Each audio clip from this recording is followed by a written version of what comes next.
அரசியல் விட நேயர்களுக்கு அன்பு வணக்கம். அரசியலில் இருந்து விலகல், அண்ணாமலையின் உருக்கமான பேச்சு. அதை பார்க்கறதுக்கு முன்னாடி நேற்று அண்ணாமலை அவர்கள் ஒரு ப்ரெஸ் மீட் கொடுத்துருந்தாருங்க. அந்த ப்ரெஸ் மீட்டில் என்ன பண்ணியிருக்காரு அப்படின்னு பார்த்தீங்கன்னா, ரீசெண்டாகவே நம்ம திமுக உடன்பிறப்புகள் என்ன பண்ணிட்டு இருக்காங்க அப்படின்னு பார்த்தீங்கன்னா, பாஜகவில் இருக்கவங்க வந்து குற்ற பின்னணி உள்ளவர்கள், ஏதாவது ஒரு கிரைம் கேஸ் அவங்க மேலே இருக்குது, அப்படிப்பட்டவர்கள் தான் ரவுடி, இவங்கள மாதிரி ஆளுங்க தான் வந்து இந்த பாஜகவில் இருக்காங்க அப்படின்னு ரீசெண்டாக சில ஃபோட்டோக்கள்லாம் அவங்க யாருன்னே தெரியல, ஏதோ 3ஆம் கட்ட தலைவர்கள், 4ஆம் கட்ட தலைவர்கள், கிளையில் இருக்கக்கூடியவங்க, ஒன்றியத்தில் இருக்கக்கூடியவங்க, இவங்கள மாதிரி ஆளுங்கள்லாம் வந்து அவங்க ஃபோட்டோலாம் ரிலீஸ் பண்ணிக்கிட்டு இருந்தாங்க அவங்களோட ஐடிவிங்கு. அதற்கு அண்ணாமலை கிட்ட நேற்று ப்ரெஸ் மீட்டில் செய்தியாளர்கள் கேட்டாங்க, இந்த மாதிரி திமுககாரங்க வந்து இந்த மாதிரி ரிலீஸ் பண்ணிகிட்டு இருக்காங்க, நீங்கள் என்ன சொல்கிறீங்க அதுக்கு அப்படின்னு. அதற்கு அவர் ஒரு டாக்குமெண்ட்டை ரிலீஸ் பண்ணியிருக்காரு நேற்று.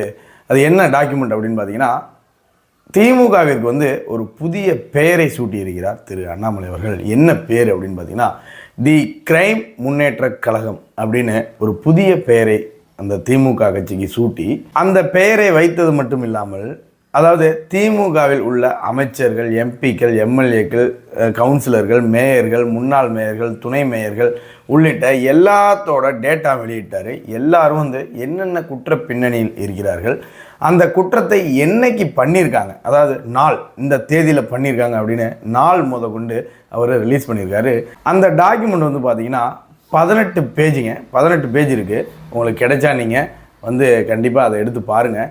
எல்லாரோட டீட்டெயிலும் அதில் ரிலீஸ் பண்ணி திமுகவோட வயிற்றில் வந்து நெருப்பை வார்த்திருக்கிறார் திரு அண்ணாமலை அவர்கள்.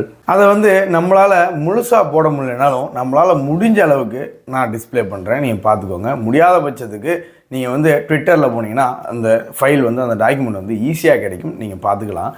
அதுக்கப்புறம் வந்து பார்த்தீங்கன்னா, ரீசெண்டாக ஒரு 2 நாளைக்கு முன்னாடி கோவையில், அதாவது அண்ணாமலை அவர்கள் பாராளுமன்ற தேர்தலில் கோயம்புத்தூர் தொகுதியில் போட்டியிடும்போது கட்சிக்காரங்கள் இல்லாமல் வாலண்டியர்ஸ், அதாவது தன்னார்வலர்கள் நிறைய பேர் கர்நாடகாவிலேருந்து வந்து அவங்களுக்கு வேலை செஞ்சாங்க, திரு அண்ணாமலை அவர்களுக்கு வேலை செஞ்சாங்க. தமிழ்நாட்டில் இருந்து நிறைய தன்னார்வலர்கள் போய், அதாவது எந்த கட்சியும் சாராதவர்கள், அரசியல்னா என்னன்னே தெரியாதவர்கள் கூட அண்ணாமலை அவர்கள் வெற்றி பெற வேண்டும் அப்படின்றதுக்காக போய் அண்ணாமலை அவர்களுக்கு வேலை செஞ்சு கொடுத்தாங்க.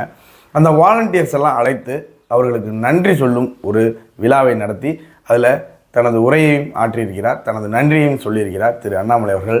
அந்த விழாவில் வந்து அண்ணாமலை என்ன சொல்லியிருக்காரு அப்படின்னு பார்த்தீங்கன்னா, நான் வந்து கடந்த 3 வருஷமாகவே இந்த தலைவர் பதவியில் ரொம்ப கஷ்டப்பட்டுட்ருக்கேன், அதாவது நான் இந்த சீட்டில் இருக்கணுமா அப்படின்னு நினச்சிட்டு இருக்கேன், நான் அரசியலில் இருக்கணுமா அப்படின்னு நிறைய டைம் நினச்சிருக்கேன். ஏன்னா உட்கட்சி பூசலுக்கும் என்னால் ரியாக்ட் பண்ண முடியல, வெளியில் சொல்கிறவங்களுக்கும் டக்குன்னு ரியாக்ட் பண்ண முடியல, எல்லா விஷயத்துக்கும் நம்மளால் ரியாக்ட் பண்ண முடியல. நான் காவல்துறையில் பணியாற்றியிருந்தேன், எனக்கு கருப்பு எது வெள்ளை எது அது மட்டும்தான் தெரியும். ஆனால் வந்து இதில் வந்து நிறைய பக்குவம் தேவை அப்படின்னு திரு அண்ணாமலை அவர்கள் சொல்லியிருக்கிறார். இதுக்கு முன்னாடி நான் ஒரு போலீஸ் ஆஃபீஸராக இருந்திருக்கு. அப்போ போலீஸ் ஆஃபீஸராக பார்த்தீங்கன்னா ஒரு டெசிஷன் எடுக்கும்போது கருப்பு வெள்ளை சரியில்லை, சரி அவ்வளோதான், 2 விஷயம்தான். உங்கள் கையில் ஒரு லா புக் இருக்குது, இந்தியன் பீனல் கோடு புக் இருக்குது, பார்க்குறீங்க, நீ தப்பு செஞ்சிருக்க, நீ தப்பு செய்யலை, 2 டெசிஷன் தான் உங்களுக்கு. ஸோ உங்கள் ஆஃபீஸ்லேருந்து போனால் 50% உங்களை பாராட்டுவாங்க, 50% உங்களை திட்டிட்டு போவாங்க.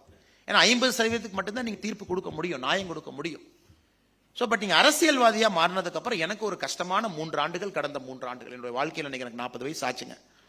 முதல் 37 வயசு நான் டெசிஷன் மேக்கிங் சிம்பிளாக இருந்த ஒரு எனக்கு கடந்த 3 ஆண்டுகளாக தான் நான் கஷ்டப்பட்டு ஒரு சேரில் உட்காந்துருக்கேன். பல நேரத்தில் நானே யோசிப்பேன், இந்த அரசியல் நாம் இருக்கணுமா, should we continue to be in politics, இந்த சேரில் நாம் இருக்கணும். காரணம், உங்க மனசுல டெய்லி அந்த சஞ்சலம் இருக்கும்.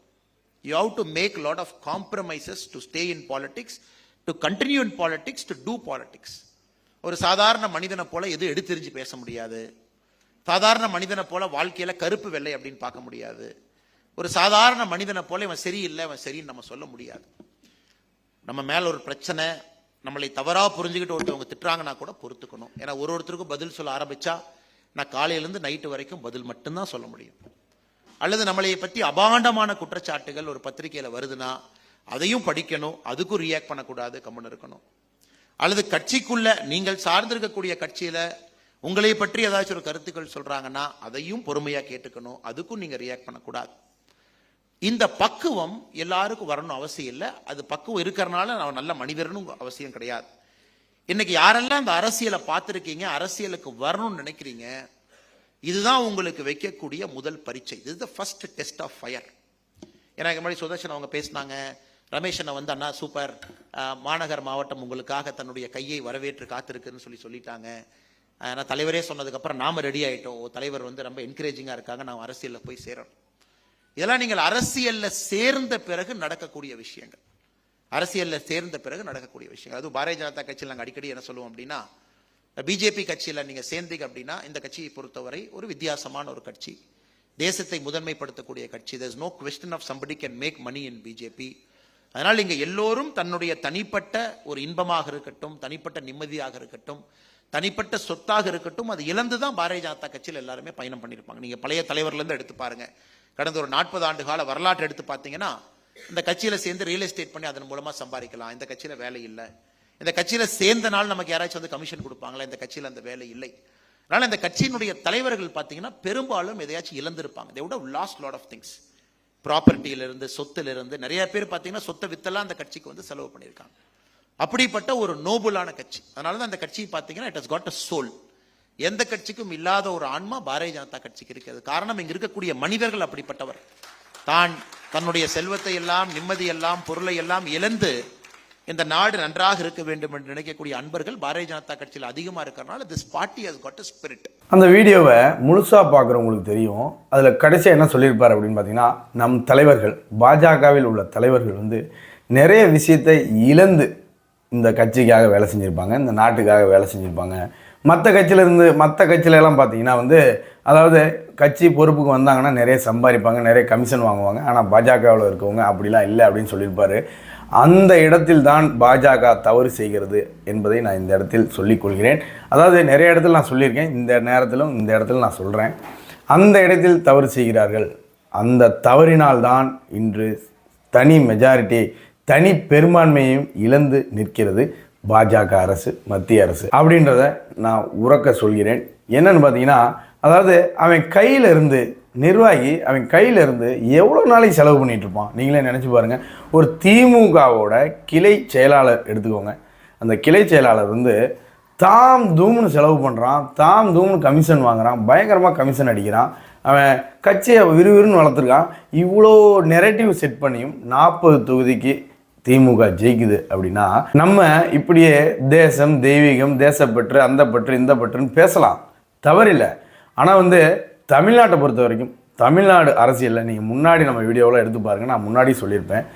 தமிழ்நாட்டு அரசியலில் நீங்கள் எவ்வளோ தான் நெரேட்டிவ் செட் பண்ணாலும் சரி, என்ன தான் குட்டிக்காரனை கஜகாரனை அடித்தாலும் சரி, எலெக்ஷனுக்கு முன்னாடி நாள் நீங்கள் 500 கொடுக்குறீங்களா, 300 கொடுக்குறீங்களா, அதுதான் பேச்சு. 300 கொடுக்குற கட்சி எதிர்கட்சியாக வரும், 500 கொடுக்குற கட்சி ஆளுங்கட்சியாக வரும். இவ்வளோ தான் மேட்ரு. தமிழ்நாடோட பாலிடிக்ஸ் இவ்வளோ தான், சிம்பிள். இதை விட்டுட்டு நம்ம பயங்கரமான ஒரு நெரேட்டிவ் செட் பண்ணுறது, அப்புறம் வந்து பார்த்திங்கன்னா ஃபைல்ஸ், அந்த ஃபைல்ஸ், இந்த ஃபைல்ஸ்னு ஊழல் பட்டியலை வெளியிடுறது வேலைக்கு ஆகும். ஆனால் வந்து பார்த்திங்கன்னா பாதி தான் ஒர்க் அவுட் ஆகும், மீதி ஒர்க் அவுட் ஆகாது. அதாவது நான் சொல்கிறது தான் திருப்பியும் சொல்கிறேன். அதாவது எலெக்ஷனுக்கு முன்னாடி நாள் 500 கொடுக்குற கட்சி ஆளுங்கட்சியாக வரும், 300 கொடுக்குற கட்சி எதிர்கட்சியாக வரும். அவ்வளோதான் தமிழ்நாடோட பாலிடிக்ஸ், அவ்வளோதான் தமிழ்நாடு மக்களோட கெப்பாசிட்டி அப்படின்றத நான் இந்த இடத்துல சொல்லிக்கொண்டு இத்துடன் இந்த வீடியோவை முடிச்சுக்கிறேன். மீண்டும் அடுத்த வீடியோவில் சந்திப்போம். நன்றி, வணக்கம், ஜெய்ஹிந்த்.